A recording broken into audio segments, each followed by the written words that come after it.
موت نافرمانی کی حالت میں کہیں نہ آ جائے تمہیں. وہ کوئی ضمانت تمہارے پاس نہیں ہے کہ تم کسی گناہ کا ارتکاب کر بھی چکو گے, پھر تمہیں توبہ کا وقت بھی مل جائے گا, پھر موت آئے گی, اس سے پہلے موت نہیں آ سکتی.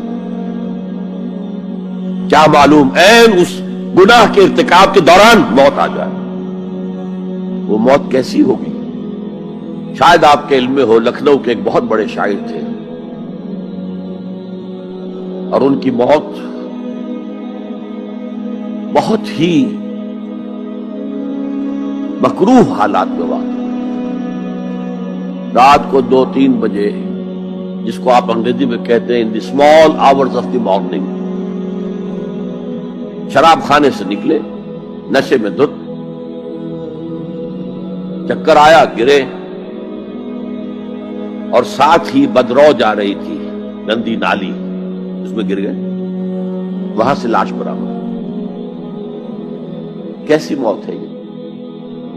نافرمانی کی حالت میں موت آئی ہے, شراب کے نشے کی حالت میں موت آئی ہے. اور کیا یہ میں نے عرض کیا تھا, پہلی منزل تعمیر نہیں کی, دوسری کے اوپر چڑھا ہو گئے, دوسری ہے نہیں, تیسری جو ہے وہ ہوا کے اندر اس کی تعمیر ہو رہی ہے. ہماری بہت سی ناکامیوں کا اصل سبب یہ ہے. حضور نے پہلے افراد کو تیار کیا ہے, افراد کے ہاتھوں میں ہے اقوام کی تقدیر, ہر فرد ہے ملت کے مقدر کا ستارہ, اور ہر حیث اجتماعی یا کوئی تنظیم ہو, کوئی جماعت ہو جو اسلام کی سربلندی کے لیے کام کرنا چاہیے, اسے سب سے پہلے پختہ کردار والے افراد تیار کرنے ہوں گے. یا ایھا الذین آمنوا اتقوا اللہ حق تقاتہ ولا تموتن الا وانتم مسلمون. اب دوسرا نقطہ کیا ہے, ان کو جوڑنا ہے, اب اینٹوں کو جوڑنا ہے. And for that you need a cement substance. پچھلے زمانے میں چونا وغیرہ ہوتا تھا, چونے سے جوڑا جاتا تھا, آج کل سیمنٹ ہے. اگر یہ سیمنٹ سبسٹنس مضبوط ہے تو یہ فصیل اور دیوار مضبوط ہے. اگر یہ نہیں ہے تو چاہے اینٹیں پختہ ہو تب بھی سیلاب کا ریلا آئے گا, بہا کے لے جائے گا. اینٹوں کی پختگی کے ساتھ ساتھ ان کو جوڑنے والا مورٹر جو ہے اس کو بھی مضبوط ہونا چاہیے. اس لیے دوسرا نقطہ, یہ 3 نکاتی لائحہ عمل, 3 نکاتی لائحہ عمل. پہلا تقوی اختیار کرو اور اللہ تعالیٰ کی پوری فرما برداری اختیار کرو. کوئی لمحہ تمہارا نافرمانی میں نہ گزرے. اب واعتصموا بحبل اللہ جمیعا ولا تفرقوا,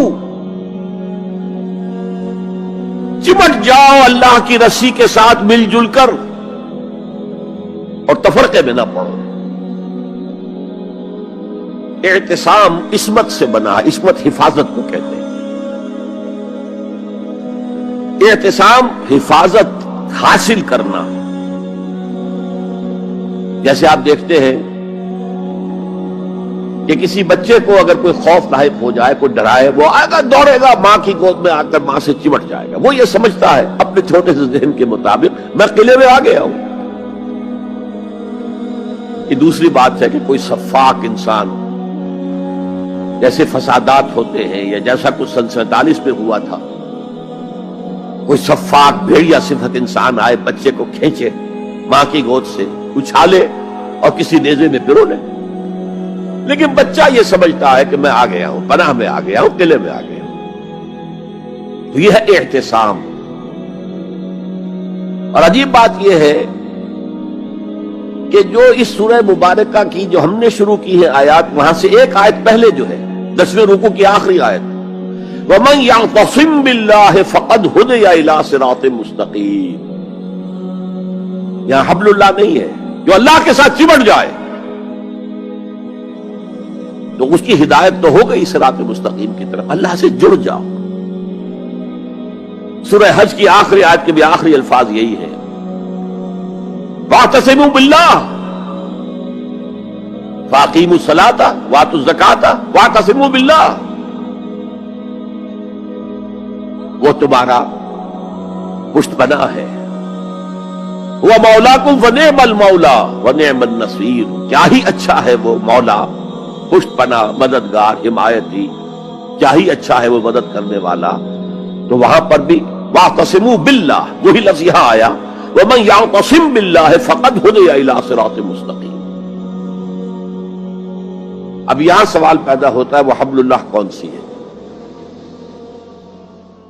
اب اصول یہ سامنے فتنوں سے نکالنے والی شے صرف کتاب اللہ ہے. فیہ خبر ما قبلکم ونبأ ما بعدکم وحکم ما بینکم. اس میں تم سے پہلے جو اقوام تھی ان کی خبریں موجود ہیں, تمہارے بعد آنے والی جو چیزیں ہیں ان واقعات کا تذکرہ موجود ہے, اور تمہارے درمیان جو اختلافات بھی رونما ہو سکتے ہیں ان سب کا حل موجود ہے.